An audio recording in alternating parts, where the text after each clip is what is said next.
Coltrane is an icon.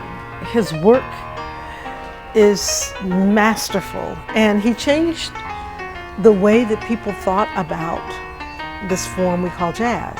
It's music that moved me very early in my choreographic dancing life when I was just thinking about being a choreographer. So I became interested not only in Coltrane's music, but the journey of his life.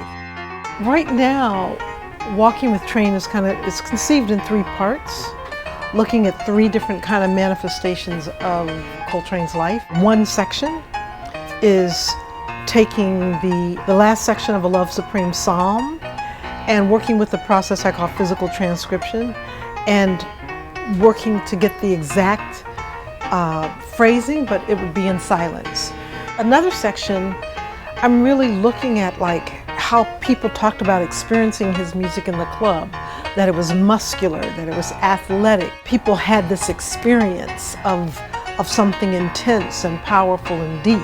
So I just have questions about like, how do we find that? What is a world that we can create that doesn't try to replicate that, but takes a riff off of that? My original idea for making a new approach to a Love Supreme was to do new music and original music inspired by, but I thought I didn't want to use a saxophone because I thought the reference was too obvious.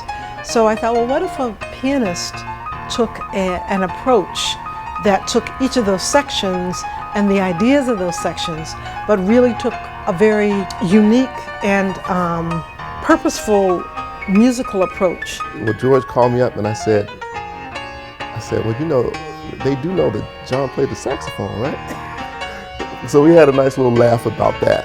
Then I said, okay, well, fine. You know, I was really excited about trying to bring that genius of John Coltrane music to the piano. You know? I think there's something different that happens when you're working with live music as opposed to recorded music.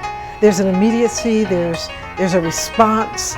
You know, you have to be deeply attuned to listening, and particularly when you're working with an improvisational form, the creative music that we commonly call jazz. This idea of co-creating on the stage together is a very exciting concept. One of the questions I was interested in is how do we have a deep relationship with the music of Coltrane and the life of Coltrane as a jumping off point to new information and new material. And that's been a lot of process and research for us. Initially, I thought that I would be simply creating movement. Jawole brought me in for a workshop with her students in falling. And so we explored, you know, concepts and ideas around falling, and then we went and took that back into company rehearsals and into an intensive 2-week creative process together with the company. And as that occurred, I found myself being more involved in this conceptual idea of what the work would be.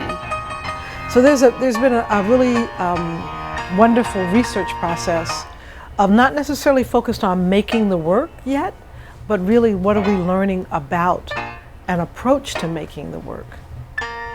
I think when presenters are looking at how to talk about this work, like anything with Urban Bushwoman, it's many, many layers and levels. So there is a relationship to the music.